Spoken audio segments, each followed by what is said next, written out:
பிரியமானவர்களே, இந்த நாளில் கூட மிஷினரிகளுக்காக, மிஷினரி ஸ்தாபனங்களுக்காக ஜெபிக்கின்ற இந்த ஆராதனைக்கு வந்திருக்கின்ற உங்கள் ஒவ்வொருவரையும் இயேசு கிறிஸ்துவ நாமத்தாலே வாழ்கிறேன். தலைகளை தாக்கி ஜெபம் செய்வோமா? எல்லாம் வல்ல பரிசுத்த தகப்பனே, நற்செய்தி அறிவிக்கிறவர்களுடைய பாதங்கள் உமக்கு அருமையானதாண்டவரே.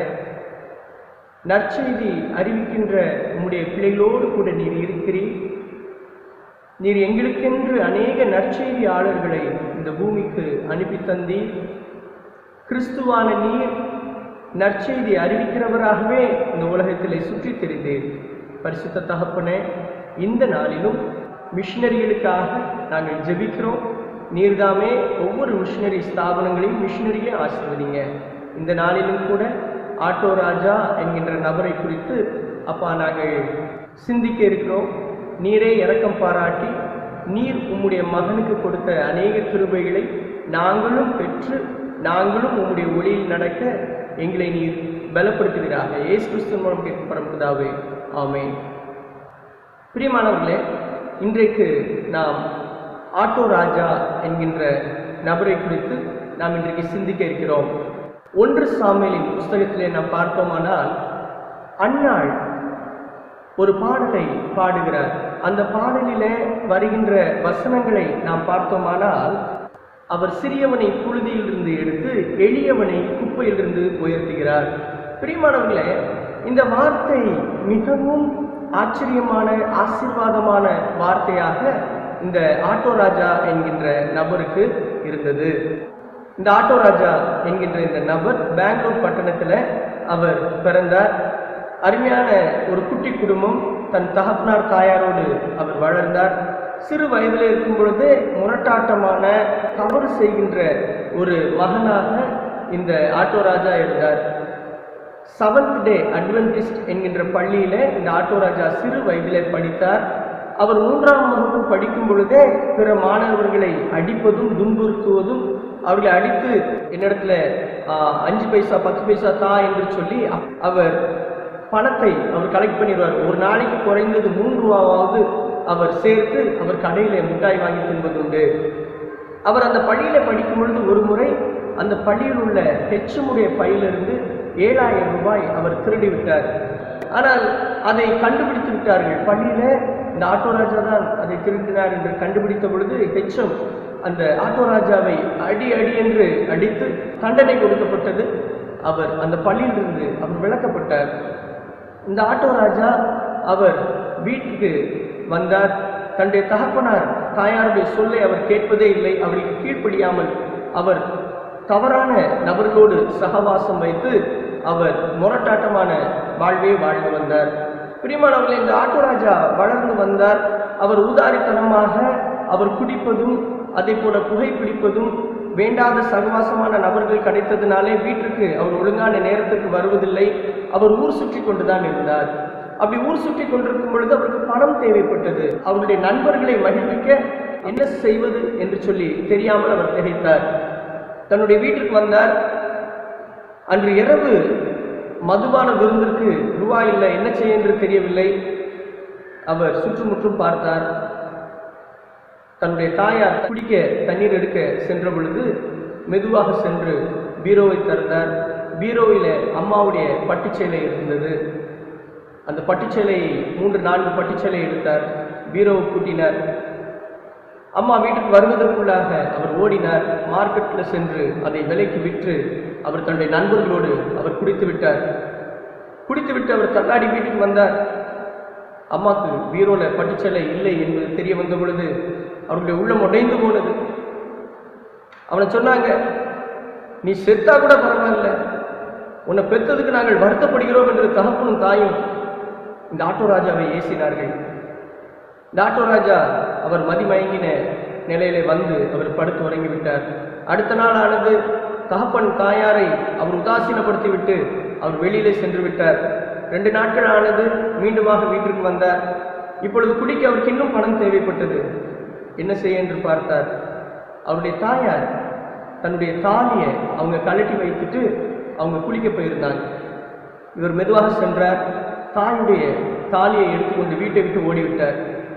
அதை போய் மார்க்கெட்டில் விற்று நன்றாக குடித்து விட்டார். அவருடைய தாயார் குடித்து விட்டு வந்து பார்த்த பொழுது அங்கே தாலி இல்லை. உள்ள உடைந்து போனார். ராஜா ராஜா என்று கூப்பிட்டு பார்த்தாங்க. மகனை காணவில்லை. இந்த தாயாருடைய உள்ள உடைந்து போனது. ஐயோ, இப்படி ஒரு ஊதாரித்தனமான ஒரு மகனை பெற்றெடுத்து விட்டேனே என்று சொல்லி அவர்கள் கண்ணீர் வடித்தார்கள். வீட்டுக்கு தகப்பனார் வந்ததும் சொன்னார்கள். வாலிபனான இந்த ராஜா மீண்டுமாக வீட்டுக்கு வந்த பொழுது அவருடைய தகப்பனாரும் தாயாரும் அவரை வீட்டை விட்டு விரட்டி விட்டார்கள். நீ வெளியில போ, நீ வீட்டில் இருக்க லாய்க்கே இல்லாத நபர் என்று சொல்லி துரத்தி விட்டார்கள். இந்த ராஜா வெளியில சென்றார்.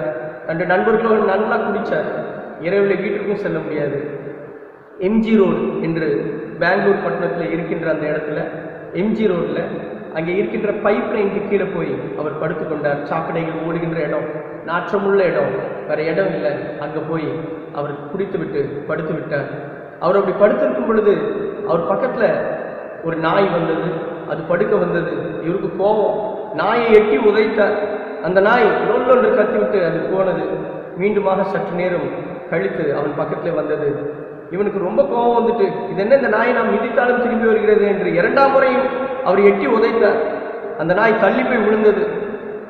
மீண்டுமாக சற்று நேரம் கழித்து அவன் அருகிலே வந்தது. அப்பொழுது ஆட்டோ ராஜா நினைத்தார், நாமும் அனாதை தான், இந்த நாயும் அனாதை போலதானே வருகிறது, படுத்து உறங்கட்டும் என்று சொல்லி அந்த எம்ஜி ரோட்டில் அந்த பைப் லைனில் அவரும் அந்த நாயும் ஒரே இடத்துல அந்த சாக்கடை பக்கத்தில் படுத்து தூங்கினாங்க. பிரியமானவர்களே, இந்த ராஜா என்கின்ற இந்த வாலிபனுடைய வாழ்வு அது மிகவும் மோசமான வாழ்வாக இருந்தது. இப்பொழுது ராஜா என்ன செய்யலாம் என்று சொல்லி யோசித்தார். வீட்டுக்கும் போக முடியாது, அது கையில பணமும் இல்லை. என்ன செய்யலாம் என்று சொல்லி நினைத்த பொழுது பெங்களூருக்கு வருகின்ற சென்னை ட்ரெயினில் அவர் ஏறினார். சென்னை பட்டணத்திற்கு சென்று விட்டார். சென்னை பட்டணத்துக்கு போய் அங்கேயும் அவர் திருடினார், பிறரை ஏமாற்றி பணம் பறித்தார், தன்னுடைய வாழ்வை ஓட்டிக்கொண்டிருந்தார். அப்பொழுது அவருக்கு ஒரு எண்ணம் வந்தது, ஹோட்டலில் நாம் சேர்ந்து வேலை செய்தால் என்ன என்று சொல்லி ஒரு ஹோட்டலில் சேர்ந்தார். அதில் பணிபுரிந்தார். இவர் பண்ணுகின்ற திருமுழுகளை பார்த்து முதலாளி ரூபா தரமாட்டேன் என்று சொன்னார். இந்த முரட்டாட்டமான இந்த ராஜா உடனே அவரிடம் சண்டை போட்டுவிட்டு அந்த ஹோட்டலில் இருந்த பிளேட்டு, டம்ளர் எல்லாவற்றையும் அள்ளி அங்கே இருக்கின்ற மூர் மார்க்கெட்டில் போய் விலைக்கு விற்று அதை வைத்து அவர் குடித்து ஊதாரித்தனம் பண்ணினார். நல்ல வாட்ட சாட்டமான உடம்பு. எனவே அடிதடிக்கும் அவர் பேர் போனவராக சென்னை பட்டணத்தில் அவர் இருந்தார்.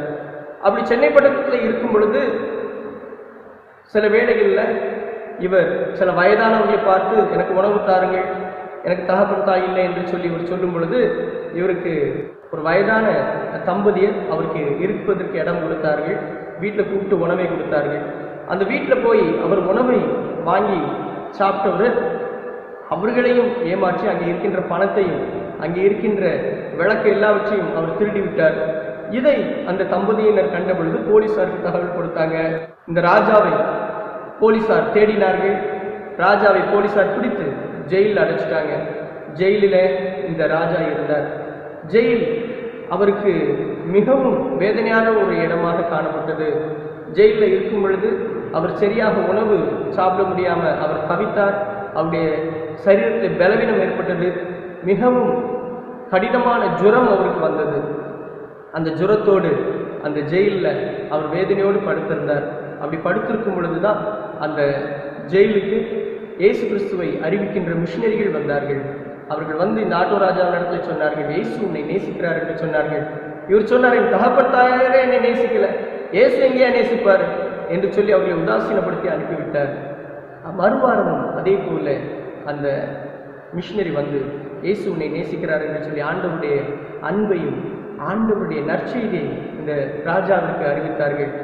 அப்பொழுது ராஜா சொன்னார், அந்த இயேசு உண்மையிலேயே மெய்யான கடவுளாக இருந்தார், கிறிஸ்துமஸ் வருவதற்கு முன்பதாக இந்த ஜெயிலிருந்து நான் வெளியில் போயிடுறோம்.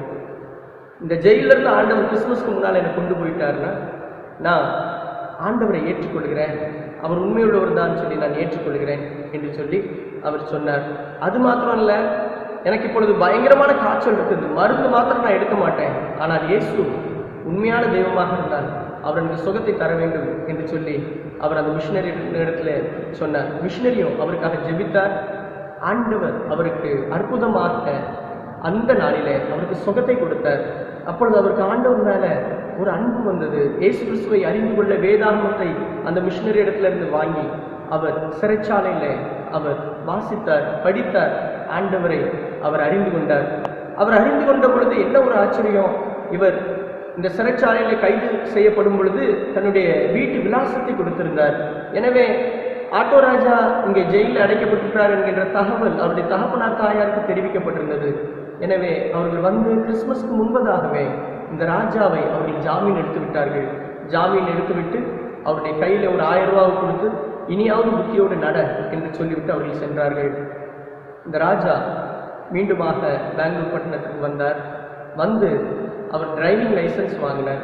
வாங்கி அதன் பின்பதாக ஆட்டோ அவர் வாங்கி ஓட்ட ஆரம்பித்தார். அவர் அப்படி ஓட்டி கொண்டிருக்கும் பொழுது பெங்களூர் பட்டணத்தில் பெரிய பெரிய பில்டிங் உண்டு, பெங்களூர் பட்டணத்தில் பெரிய பெரிய நிறுவனங்கள் உண்டு. அவைகளுக்கு நடுவாக இந்த ஆட்டோ வரும் பொழுது ரோடு ஓரத்தில் ஸ்லம் ஏரியாஸில், அதே போல் முக்கியமான நகரங்களிலுமே எம்ஜி ரோட்லேயும் சரி, அதே போல் கண்டோன்மெண்ட் போன்ற பகுதிகளிலே மிகவும் மோசமான நிலைமையில மனநலம் பாதிக்கப்பட்டு ரோட்டு ஓரங்களிலே அநாதைகளாக கிடைக்கிறவர்களை இவர் பார்த்தார். பார்த்த பொழுது அவருடைய உள்ளம் உடைந்து போனது.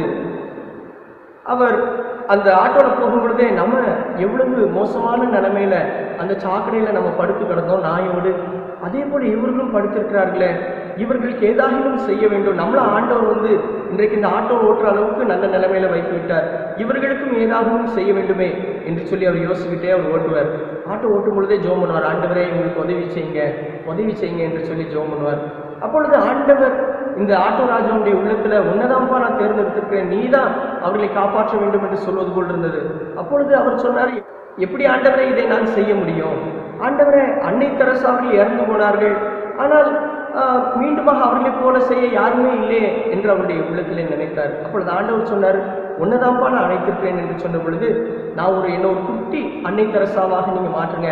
ஆண்டவரே, இவருடைய முகமும் உம்முடைய சாயல் தானே, ஆனால் எவ்வளவு இவர்களுக்கு அழுக்கடைந்த நிலைமையில கீழே கிடைக்கிறார்கள். நான் செய்யறேன்ப்பா, உம்முடைய காயங்களை துடைப்பது போல நான் இவருடைய காயங்களை துடைக்கிறேன். அப்பா, நீர் தூக்கி சுமைக்கிறவராமே, நீர் நல்ல சமாரியன் தானே, அதே போல நானும் உம்மை போல நான் நல்ல சமாரியனாக நல்ல நடக்கையோடு நான் நடப்பேன் என்று சொல்லி அவர் இப்படி ரோட்டோரங்கள்ல தனிமையில இருந்த மனநலம் பாதிக்கப்பட்டவர்களை அவர் எடுத்து அவர் தன்னுடைய இல்லத்திற்கு கொண்டு வந்தார். அவங்க வீட்டுக்கு கொண்டு வந்தாரு. அவங்க வீட்டில் இருக்கவங்க எல்லாருக்கும் ஒரே ஆச்சரியம், இது என்னப்பா இவன் இப்படி மாறிட்டான் என்று சொல்லி அவருடைய தகப்பனாரும் தாயாரும் அவரை வெறுப்போடு பார்த்தாங்க. ஏனென்றால் அவர் அழைத்து கொண்டு வந்த அந்த மனநலம் பாதிக்கப்பட்டவருடைய உடம்புல துணி எல்லாம் அரை உரையாக இருந்து உடம்பெல்லாம் அழுக்கடைந்து நாற்றமடைத்தவைகளாக இருந்தது. வீட்டுக்குள்ளெல்லாம் கொண்டு வரக்கூடாது என்று சொல்லிவிட்டார்கள். அவங்க அப்பா பைக் விடுற அந்த ஷெட்டில் வீட்டுக்கு பக்கத்தில் இருந்த அந்த சின்ன இடத்துல அவர் அந்த மனிதனை கொண்டு வந்து முதல்ல வைத்தார். அவருடைய உடைகளை கழட்டி அவரை துடைத்தார். அவருடைய சரீரத்தெல்லாம் நன்றாக துடைத்து அங்கே இருக்கின்ற காயங்கள் எல்லாவற்றுக்கும் மருந்து போட்டார். நல்லா குளிப்பாட்டினார். அவர் நல்லா குளிப்பாட்டி அவருக்கு மருந்து போட்டு அவருக்கு தேவையான உணவை அவர் கொடுத்தார். கொடுத்து அந்த இடத்துல அவர் பாய் விரித்து அவரை படுக்க வைத்தார். இதை பார்த்து அவருடைய குடும்பமும் அங்கே என்ன திடீர்னு சொல்லி இப்படி இந்த மனிதர் மாறிவிட்டார் என்று பார்த்தார்கள். அவங்க தகப்பனார் சொன்னார், பைத்தியக்காரனை கூட்டிட்டு வந்திருக்கிற இவனும் ஒரு பைத்தியக்காரன் என்று சொல்லி இவரை ஏசினார்கள். ஆனால் இவர் தன்னுடைய மனைவியோடும் பிள்ளைகளோடும் பகிர்ந்து கொண்டார். ஆண்டவருடைய அன்பு என்னை நெருக்கி ஏவுகிறது என்று சொல்லி சொன்னார். அவருடைய மனைவியும் பிள்ளைகளும் அவரோடு கூட சேர்ந்து முழங்கால் படிட்டு ஜெபித்தார்கள். அந்த இடத்துல அந்த சின்ன ஷெட்டில் அவர் 10 பேரை அந்த இடத்துல கூட்டிகிட்டு வந்து சேர்த்து விட்டார். அவர் ஆட்டோ ஓட்டிகிட்டே போவார். போகும் பொழுது ரோட்டோரத்தில் கிடைக்கிறவர்களை பார்க்கும் பொழுது அவருக்கு மனசு கேட்காது. அவங்களை கூட்டிகிட்டு வருவார். தூக்கிட்டு வந்து தன்னுடைய ஆட்டோவில் போட்டு 10 பேர் அந்த இடத்துல அந்த ஷெட்டில் வைத்திருந்தார். இடம் பற்றாக்குறையானது. உடனே ஒரு வாடகை வீடு வாங்குவான்னு சொல்லி பக்கத்தில் இருக்கின்ற இடத்துல ஒரு வாடகை வீடை வாங்கினார். வாங்கி அங்கே அவர்களை பராமரித்தார். அங்கே அவர்களை பராமரித்து கொண்டிருக்கும் பொழுது இன்னும் அதிகமாக ரோட்டோரத்தில் கிடக்கிறவர்களை காணும் பொழுது இந்த ஆட்டோ ராஜாவுடைய ஆட்டோவின் பின்பதாக அவர் தன்னுடைய தொலைபேசி எண்ணை எழுதியிருப்பார். உதவிக்கு என்னை அழைக்கவும் என்று சொல்லி அவர் போட்டிருந்தார். எனவே எங்கேயாவது அனாதை பணம் இருந்தால் ஆட்டோ ராஜாவுக்கு ஃபோன் பண்ணுவாங்க. இந்த ஆட்டோ ராஜா போய் அவர்களை எடுத்து வந்து அவர் காவல்துறையிலும் அவர் அனுமதி பெற்று அவர்களை அடக்கம் செய்வார் அல்லது நெருப்பூட்டுவார். அதே போல ரோட்டோரங்களிலே கிடைக்கின்ற மனநலம் பாதிக்கப்பட்டவர்கள் அல்லது ரோட்ல குப்பை தொட்டியில் எரியப்பட்ட பிள்ளைகளை பார்க்கும் பொழுது போலீசார் இந்த ஆட்டோ ராஜாவுக்கு ஃபோன் பண்ணுவாங்க. இல்லாட்டா இந்த ஆட்டோ ராஜா இருக்கின்ற இடத்துல கொண்டு வந்து அவரிடத்துல கொடுப்பார்கள். இந்த ஆட்டோ ராஜா அவர்களை பராமரிப்பார். இப்பொழுது அவர் வாடகை வீட்டில் 30 பேராக அங்கே மாறிவிட்டது. 30 பேராக அங்கே ஒரு கூட்டம் ஆகிவிட்டது. 30 பேரை அவர் பராமரித்துக் கொண்டிருந்தார். அவர் சிறப்பாக 30 பேரை வாடகை வீட்டிலே வைத்து அவர் பராமரிக்கும் பொழுது கேம்பஸ் க்ரூசைட் என்கின்ற ஊழியத்தில் இருந்து அவருக்கு உதவி செய்ய முன் வந்தார்கள். அவருக்கு ஒரு 1/2 ஏக்கர் நிலத்தை கொடுத்தாங்க. 1/2 ஏக்கர் நிலத்தை கொடுத்து அங்கே அவர் இந்த மனநலம் பாதிக்கப்பட்டவர்களுக்கு காப்பகம் அமைக்கும்படியாக அவருக்கு அந்த இடத்தை கொடுத்தார்கள். இலவசமாக கொடுத்தார்கள்.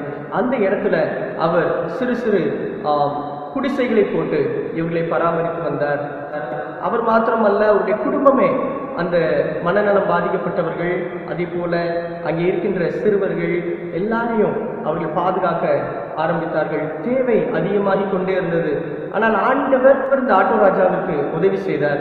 இந்த ஆட்டோ ராஜா தினமும் தன்னுடைய மனைவி பிள்ளைகளோடு அங்கே இருக்கின்ற கூட முழங்கால் படியிட்டு அவர் ஜெபம் செய்வார். ஜெபம் செய்யும் பொழுது அவர் ஒரு வார்த்தையை அடிக்கடி சொல்வதுண்டு, யெகோவாயிரே எங்களுக்கு பார்த்துக்கோங்கப்பா, எங்க காரியங்கள் எல்லாவற்றையும் பொருட்படுத்திக் கொள்ளுங்க, எங்களுக்கு தேவைகள் நிறைய உண்டு, ஆனா நீங்க தான் உதவி செய்யணும்னு சொல்லி அவர் ஜெபம் செய்வார். அவர் ஜெபம் செய்து அந்த நாளை ஆரம்பிப்பார். ஆண்டவர் அவருடைய தேவைகளை சந்தித்து கொண்டே வந்தார். பிரியமானவர்களே, நாட்கள் கடந்தது, 5 வருடங்களானது, 10 வருடங்களானது. அந்த இடத்துல அவர் செய்கின்ற பணியை பார்த்து அநேக எம்எல்ஏ எம்பிஸ்க்கு அது தெரிந்த பொழுது அவர்கள் அந்த இடத்துல வந்து பார்த்தார்கள். முதலமைச்சராக அப்பொழுது குமாரசாமி அவர்கள் இருந்தார்கள். குமாரசாமி அவர்களுக்கு அறிவிக்கப்பட்ட பொழுது அவர் நேரடியாக அந்த இடத்திற்கு வந்து அந்த இடத்தை எல்லாம் பார்த்த பொழுது இவர் செய்கின்ற சேவையை கண்டு அவர் கவர்மெண்டின் மூலமாக 30,000 ஸ்கொயர் ஃபீட் இருக்கின்ற பெரிய ஒரு இடத்தை அவர்கள் கொடுத்தார்கள்.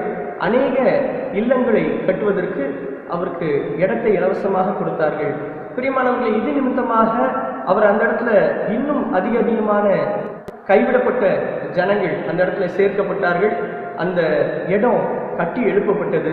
பிரியமானவர்களை, ஒவ்வொரு நாளும் இந்த ஆட்டோ ராஜா ரோட்ல அவர் ஆட்டோ ஓட்டிட்டு போகும் பொழுது ரோட்டோரத்தில் இருக்கின்ற ஜனங்களை பார்க்கும் பொழுது அவருடைய உள்ளத்துல ஒரு மனதுருக்கம் வரும். அவர்களை போய் அவர் தன்னுடைய கையினாலேயே தூக்கி அவர் தன்னுடைய ஆட்டோவில் வைத்து கொண்டு வந்து சேர்ப்பார். இப்பொழுது அவருக்கு பல உதவிகள் கிடைத்ததுனால அவருக்கு ஆம்புலன்ஸ்லாம் வாங்கினாங்க. அந்த ஆம்புலன்ஸ்ல அவர்களை கூட்டி கொண்டு வந்து அந்த காப்பகத்தில் வைத்து அவர் பராமரிக்க ஆரம்பித்தார். இப்பொழுது ஒரு மாதத்திற்கு இருக்கின்ற நபர்களுக்கு தேவையான உணவுக்கு அவருக்கு தேவையான அரிசி மட்டுமே எவ்வளவு அப்படின்னு பார்த்தீங்க அப்படின்னா 3500 கிலோ அரிசி அவருக்கு ஒரு மாதத்திற்கு தேவைப்படுகிறது. இன்றைய சூழ்நிலையில 750 ஆதரவற்ற குப்பை தொட்டியிலே போடப்பட்ட பிள்ளைகள் இன்றைக்கு இந்த ஆட்டோ ராஜாவினால அந்த ஹோம்ல பராமரிக்கப்படுகிறார்கள். பிரியமானவர்களே, இன்றைக்கு 10,000 ஆதரவற்ற மனநலம் பாதிக்கப்பட்ட அதே போல கைவிடப்பட்டவர்களை இந்த ஆட்டோ ராஜா தன்னுடைய இடத்துல வைத்து இன்றைக்கு பராமரிக்கிறார். New ark mission of India என்கின்ற பெயரில் இந்த என்ஜிஓவை தன்னார்வல தொண்டு நிறுவனத்தை அவர் நடத்தி வருகிறார்.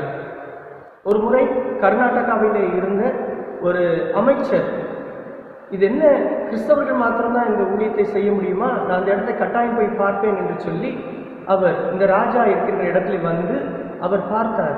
அங்கே இருக்கின்ற நபர்களை பார்த்து அங்கே இருக்கின்ற சூழ்நிலைகள் எல்லாவற்றையும் பார்த்துவிட்டு அவர் கடந்து போகும் பொழுது சொன்னார், இப்படிப்பட்ட ஒரு காரியத்தை கிறிஸ்தவர்கள் மாத்திரம்தான் செய்ய முடியும், வேற யாரும் செய்ய முடியாது என்று அவரே அங்கே இருக்கின்ற குறிப்பு புத்தகத்திலே எழுதி வைத்து சென்றார். சச்சின் டெண்டுல்கர் என்று சொல்லப்படுகின்ற ஜாம்பவான் கிரிக்கெட் வீரர், அவர் ஒரு முறை இந்த ஆட்டோ ராஜாவை சந்தித்த பொழுது அவரை கட்டி அணைத்து அவர் சொன்னார், I am not a hero, you are the hero என்று சொல்லி சொன்னார். பிரியமானவர்களே, சச்சின் டெண்டுல்கர் இந்த ராஜாவை பார்த்து யூ ஆர் த ஹீரோ என்று சொன்ன பொழுது ராஜா சொன்னாரு, I am zero but Jesus is hero என்று சொல்லி சொன்னார். பிரியமானவர்களே, ஆண்டவர் தான் அவர் பெரியவர், நான் ஒன்றும் இல்லை, என்னில் இருக்கின்ற ஆண்டவர் இதை செய்ய சொல்கிறார் என்று சொல்லி இந்த ஆட்டோ ராஜா சொன்னார். பிரியமானவர்களே, இன்று 21 ஆண்டுகள் ஆகிறது. இந்த 21 ஆண்டுகளும் இந்த ஆட்டோ ராஜா இந்த ஜனங்களோடே கூட அவர் தங்கியிருந்து இந்த ஊழியத்தை செய்கிறார். நற்செய்தியை அவர் அறிவிக்கிறார். கிறிஸ்து காட்டின வழியிலே நடக்கிறார். அவருக்கு இன்றைக்கு அநேக அவார்ட்ஸ் கொடுக்கப்படுகிறது. அவருக்கு CNN IBN என்கின்ற நிறுவனத்திலிருந்து அவருக்கு ரியல் ஹீரோஸ் என்கின்ற பட்டத்தை அவருக்கு கொடுத்தாங்க. கொடுக்கும் பொழுது அவரை என்ன சொல்லி குறிப்பிட்டு கொடுத்தாங்கன்னா, the living Mother Teresa, the living Mother Teresa என்று சொல்லி அவருடைய கரத்தில் அந்த பட்டத்தை கொடுத்தார்கள். செய்தியாளர்கள் ஒரு முறை அவரிடத்துல கேட்டாங்க, இது எப்படி உங்களால் செய்ய முடிகிறது, உங்களை செய்ய தூண்டினது என்ன என்று சொன்ன பொழுது அவர் சொன்னார், இதற்கு கல்வி அறிவு தேவை என்று நான் நினைக்கவில்லை, இந்த மகத்தான ஊழியத்தை செய்வதற்கு ஆண்டவருக்கு பயப்படுகின்ற பயமும் ஆண்டவருடைய அன்பும் இருந்தால் போதும் என்று சொல்லி சொன்னார். பிரியமானவர்களே, இன்றைக்கு ஆட்டோ ராஜா செய்கின்ற இந்த ஊழியத்தை காண்கிறவர்கள் அவர்கள் சொல்லுகிறார்கள், உண்மையிலே கிறிஸ்து ஜீவிக்கிறார், ஆண்டவருடைய அன்பு இன்றைக்கும் வாழ்கிறது, அது செயல்படுத்துகிறது என்று சொல்லி சொல்கிறார்கள். பிரியமானவர்களே, சில வேளைகளில் சிலரை பார்த்து நாம் சொல்வது உண்டு, உங்க அப்பாவை போல நீ இருக்கப்பா, உங்க அப்பாவை போல நீ நடக்க, உங்க அப்பாவை போல பேசுற என்று சொல்லி நாம் சொல்வது உண்டு. இந்த ஆட்டோ ராஜாவை பார்க்கின்ற அநேகர் ஒருவேளை ஆண்டவரை அறியாதவர்களாக இருந்தாலும் சரி, அரசியல் தலைவர்களாக இருந்தாலும் அவர்கள் சொல்லுகிறார்கள், இன்றைக்கு ஆட்டோராஜா அவர்களை பார்த்து, நீ ஆண்டவரை போல இருக்கிறாய், நீ இயேசு கிறிஸ்துவை போல நடக்கிறாய், இயேசு கிறிஸ்துவை போல உன் செயல்கள் இருக்கிறது என்று சொல்லுகிறார்கள். நானும் கூட ஐக்கிய இறையில் கல்லூரியில் படிக்கும் பொழுது, பெங்களூரில் யுனைடெட் தியாலஜிக்கல் காலேஜில் படிக்கும் பொழுது 10 ஆண்டுகளுக்கு முன்பதாக ஆட்டோராஜா அவர்கள் செய்கின்ற ஊழியத்தில் நாங்களும் பங்கு கொண்டது உண்டு. பிரியமானவர்களை, அந்த கேம்பஸ்க்கு நாங்கள் போயிருக்கிறோம். அந்த இடத்துல மனநலம் பாதிக்கப்பட்டவர்களை அவர் அழைத்து வந்து அவர்களை சுத்திகரித்து அவர்களுக்கு நல்ல உணவை உடையை கொடுத்து அவர்கள் தங்குவதற்கு என்று நல்ல படுக்கை வசதிகளாம் செய்து அவர் பராமரித்து வருகிறார். நாங்கள் அங்கே போயிருக்கும் பொழுது அங்கே இருக்கின்ற கைவிடப்பட்ட பிள்ளைகளுக்கு, குப்பையில் எறியப்பட்ட பிள்ளைகளுக்கு நாங்கள் ஆண்டவருடைய நற்செய்தியை நாங்கள் பகிர்ந்து கொண்டோம். அந்த பிள்ளைகளோடு கூட ஒரு நாள் நாங்கள் செலவிட்டோம். அதே போல் ஆதரவற்ற அந்த மனநலம் பாதிக்கப்பட்டிருந்தவர்கள், அதே போல் மீட்டெடுக்கப்பட்டவர்களோடு கூட நாங்கள் ஒரு நாள் தங்கியிருந்து அவர்களோடு ஆண்டவருடைய அன்பை பாராட்டுவதும் அவர்களோடு கூட ஒரு நாளில் நாங்கள் செலவிட்டோம். ஆட்டோராஜா என்று சொல்லப்படுகின்ற இந்த நபர் இன்றைக்கு வாழ்கின்ற அன்னை தெரசாவாக அவர் இருக்கிறார். பிரியமானவர்கள், இன்றைக்கு உங்களையும் என்னையும் பார்த்து பிறர் என்ன சொல்வார்கள்? ஆண்டவரை போல நடக்கிறோம், ஆண்டவரை போல பேசுகிறோம், ஆண்டவரை போல பார்க்குறோம், ஆண்டவரை போல அன்பு செலுத்துகிறோம் என்று யாராவது சொல்ல முடியுமா? ஒருவேளை இந்த ஆட்டோராஜாவுடைய வாழ்வு பழைய வாழ்வு மோசமான வாழ்வாக இருந்திருக்கலாம். ஆனால் ஆண்டவர் அவரை வேர் பிரித்து அழைத்தார், புழுதியில் இருந்து எடுத்து அவரை உயர்த்தினார். 1 சாமுவேல் 2:18 இந்த ஆட்டோராஜா அவர்கள் அடிக்கடி அவர் சொல்லுவார். அவர் சிறியவனை புழுதியிலிருந்து எடுத்து எளியவனை குப்பையிலிருந்து உயர்த்துகிறார் என்கின்ற இந்த வசனத்தை அவர் அடிக்கடி சொல்வதுண்டு. பிரியமானவர்களே, இன்றைக்கும் கூட நம்முடைய வாழ்விலும் கூட அநேக நன்மைகளை நாம் பெற்றிருந்திருக்கலாம். ஆனால் இன்றைக்கு நாம் சிறியவர்களுக்கு நாம் இறங்கி ஏதாகிலும் செய்கிறோமா? இந்த சிறியவர்களுக்கு எதை செய்கிறீர்களோ அதை எனக்கே செய்தீர்கள் என்று ஆண்டவர் சொல்கிறார். பிரியமானவர்களே, இந்த சிறுமைப்பட்டவர்கள் மேல் சிந்தை உள்ளவன் பாக்கியவான் என்று ஆண்டவர் சொல்கிறார். இன்றைக்கு இந்த ஆட்டோராஜா ஒரு பாக்கியவானாக, இன்றைக்கு அவர் சொல்றாரு, ஒரு காலத்துல எனக்கு ஒரு 10 செங்கல் வாங்குறதுக்கு கூட காசு கிடையாது. ஆனால் இன்றைக்கு ஆண்டவருடைய ஊழியத்தை செய்தேன்னா இன்றைக்கு ஆண்டவர் எனக்கு இடத்தை விஸ்தாரமாக தந்திருக்கிறார். ஒருவேளை முன்னாலே எனக்கு 2 பிள்ளைகள் இருந்தார்கள். ஆனால் இன்றைக்கு என்னுடைய 2 பிள்ளைகள் மாத்திரமல்ல, 750 பிள்ளைகள். இந்த இடத்துல நான் அவர்களை என் பிள்ளைகளாக நான் வளர்க்கிறேன் என்று சொல்லுகிறார். என்னுடைய தகப்பனார் தாயார் ஒருவன் நீ செத்து போனா நல்லா இருக்கும்னு ஒரு நாள் சொன்னதுண்டு. ஆனால் இன்றைக்கு அப்படி அல்ல, பல பேர் வாழ்வதற்கு, இன்றைக்கு வாழ்வடைவதற்கு ஆண்டவர் என்னை எடுத்து பயன்படுத்துகிறார் என்று அவர் சொல்லுகிறார். பிரியமானவர்கள், இன்றைக்கு அவருடைய வாழ்வு ஆசீர்வாதமான வாழ்வாக, இன்றைக்கு உலகம் போற்றுகின்ற அருமையான மனிதராக அவர் வாழ்கிறார். கிறிஸ்து அவரில் வாழ்கிறதை ஒவ்வொருவரும் காண முடிகிறது. பிரியமானவர்களே, இன்றைக்கும் கூட நம்முடைய மிஷினரிகளும் அநேக இடங்களில் சென்று ஊழியம் செய்கிறார்கள். நம்முடைய திருமண்டலத்திலும் கூட மனநலம் பாதிக்கப்பட்டவர்களுக்கு என்று சொல்லி பாளையங்கோட்டையில் ஒரு நல்ல ஒரு ஹோம் இருக்கு. அங்கு அநேகரை பராமரிக்கிறார்கள். இதே போல ஒவ்வொரு மிஷினரி ஸ்தாபனங்களும் அந்தந்த இடங்களிலே இந்த இந்திய தேசம் எங்கிலும் ஊழியம் செய்வதுண்டு. பிரியமானவர்களே, இவர்களுக்காக நாம் ஜெபிக்க அழைக்கப்படுகிறோம், கொடுக்க அழைக்கப்படுகிறோம், தாங்க அழைக்கப்படுகிறோம். உங்களையும் என்னையும் ஆண்டவர் ஒரு நல்ல சமாரியனாக இருக்க வேண்டும் என்று சொல்லி ஆண்டவர் விரும்புகிறார். நீயும் போய் அதன்படி செய் என்று சொல்லுகிறார். நீயும் போய் அதன்படி செய் என்று சொல்கிறார். இன்றைக்கு உங்களையும் என்னையும் நம்மையும் ஆண்டவர் அதை தான் சொல்றாரு. நீயும் போய் அதன்படி செய்.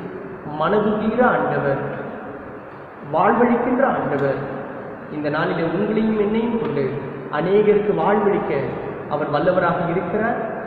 நாம் நல்ல சமாரியர்களாக இருக்க வேண்டும் என்று சொல்லி ஆண்டவர் விரும்புகிறார். பிறருடைய காயங்களை கட்ட, பிறரை நாம் தூக்கி சுமக்க, பிறருக்கு ஆதரவாக இருக்க வேண்டும் என்று சொல்லி ஆண்டவர் விரும்புகிறார். இன்றைக்கு மிஷினரிகளும் கூட உடைந்து போயிருக்கின்ற நபர்களுக்கு, விழுந்து கிடக்கின்ற நபர்களுக்கு அவர்கள் ஆதரவாக இருந்து நல்ல சமாரியர்களாக தங்களுடைய பணியை செய்கிறார்கள். அவர்களுக்காக நாம் ஜெபிக்க அழைக்கப்படுகிறோம். பிரியமானவர்களே, இன்றைக்கு நாமும் கூட இந்த ஆட்டோராஜாவை போல வாழ்வதற்கு பிரயாசப்படுவோம். பிறர் மீது அன்பையும் கரிசனையும் காட்டுவோம். ஆட்டோராஜா அடிக்கடி சொல்லும் பொழுது ஒரு காரியத்தை சொல்லுவார். இவர்கள் எல்லாம் ஆண்டவருடைய சாயல், இவர்களில் ஆண்டவருடைய சாயலை காண்கிறேன் என்று சொல்லி அவர் சொல்வதுண்டு. தே ஆர் காட்ஸ் இமேஜ் என்று சொல்லுவார். பிரியமானவர்களே, இன்றைக்கு நம் பக்கத்தில், நம்ம வீட்டு பக்கத்தில் விழுந்து கிடக்கிறவங்க, நம்ம அருகில் மனநலம் பாதிக்கப்பட்டிருக்கின்ற நபர்கள் இருக்கலாம். அவர்களுக்கு நாம் உதவி செய்வோம். இந்த சிறியர் ஒருவருக்கு எதை செய்கிறீர்களோ அதை எனக்கே செய்தீர்கள் என்று ஆண்டவர் சொன்னாரே. இந்த சிறுமைப்பட்டவர்கள் மீது சிந்தை உள்ளவர்களாக நாம் இருந்து நாம் வாழ்வடைவோம், நாம் ஆசீர்வாதத்தை பெற்றுக்கொள்வோம், அவர்களும் வாழ்வடைய நாம் வழி நடத்துவோம், ஆண்டவருடைய அன்பை வெளிப்படுத்துவோம். ஆண்டவர் தாமே நம்மை ஆசீர்வதிப்பாராக. தலைகளை தாழ்த்தி ஜெபம் செய்வோமா? எல்லாம் வல்ல பரிசுத்த தகப்பனே, சிறியவனை புழுதியிலிருந்து எடுத்து எளியவனை குப்பையிலிருந்து உயர்த்துகிறவர் நீர் ஆண்டவரே. எங்களையும் கூட நீர் குப்பையிலிருந்து எடுத்து உயர்த்திருக்கிறீர். சிறியராக எங்கள் மேலே நீங்கள் கிருபையாக இறங்கி அப்பா எங்களை உயர்த்திருக்கீங்க, உங்களுக்கு நன்றி செலுத்துகிறோம். அதே போல இந்த தேசத்தில் அநேக கைவிடப்பட்டவர்கள் உண்டு ஆண்டவரே, உடைந்து போய் விழுந்து கிடைக்கிறவர்கள் உண்டு ஆண்டவரே, காயப்பட்டு கிடைக்கிறவர்கள் உண்டு ஆண்டவர்களே. எங்களை தூக்கி நிறுத்த எங்களுக்கு உதவி செய்யுங்க. நல்ல சமாரியர்களாக நாங்கள் வாழ உதவி செய்யுங்க. இந்த இந்திய தேசத்தில் நீங்கள் கொடுத்துருக்கிற எல்லா NGOஸ்க்காக நன்றி செலுத்துகிறோம். தன்னார்வல தொண்டு நிறுவனங்கள் எல்லாவற்றையும் ஆசீர்வதிங்க. அவர்கள் உண்மையாய் செயல்படவும் அப்பா உம்முடைய பணியை அவர்கள் நிறைவேற்றவும் கிருபை செய்யுங்க. ஆட்டோ ராஜா அவர்களுடைய நியூயார்க் இந்தியா மிஷனுக்காக நாங்கள் ஜெபிக்கிறோம். நீர்தாமே அவருடைய ஊழியத்தை ஆசீர்வதிக்கிறாங்க. திருநெல்வேலி திருமணத்தால் நடத்தப்படுகின்ற மனநலம் பாதிக்கப்பட்டவர்களுக்காக நடத்தப்படுகின்ற அந்த ஹோம்காக நாங்கள் ஜெபிக்கிறோம். நீரே இரக்கம் பாராட்டி அப்பா அந்த ஹோம்ல இருக்கிறவர்களை சுகப்படுத்துவீராக, பலப்படுத்துவீராக. நீரே அவர்களுக்கு ஆதரவாக இருந்து அவருடைய காரியங்கள் எல்லாவற்றையும் நன்மையாக நடப்பிக்கிறாங்க. ஆண்டவரே நீரே இரக்கம் பாராட்டி இந்திய மிஷினரி சங்கத்தை ஆசீர்வதிங்க, ஜெம்ஸ் ஊழியத்தை ஆசீர்வதிங்க, FMBB ஆசீர்வதிங்க அப்பா, ரேமா மிஷன் ஆசீர்வதிங்க, குளோபல் மிஷன் ஆசீர்வதிங்க, விஸ்வவாணி ஆசீர்வதிங்க. எந்தெந்த ஊழியங்களுக்கு அந்த எல்லா ஊழியங்களுடைய தேவைகளை நீங்க சந்திங்க ஆண்டவரே. அப்பா எங்களையும் உண்மை போல மாற்றுங்க, உண்மை போல நடக்க, உண்மை போல பேச, உண்மை போல பார்க்க, உண்மை போல பிறர் மீது அன்பு பாராட்ட எங்களுக்கு உதவி செய்யுங்க. இந்த நாளில் கூட உங்களுடைய கருத்துக்களை தாழ்த்தி தருகிறோம்.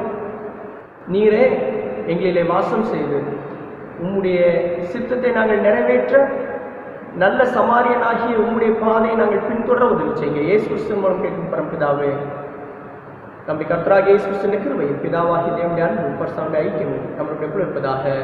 ஆமென்.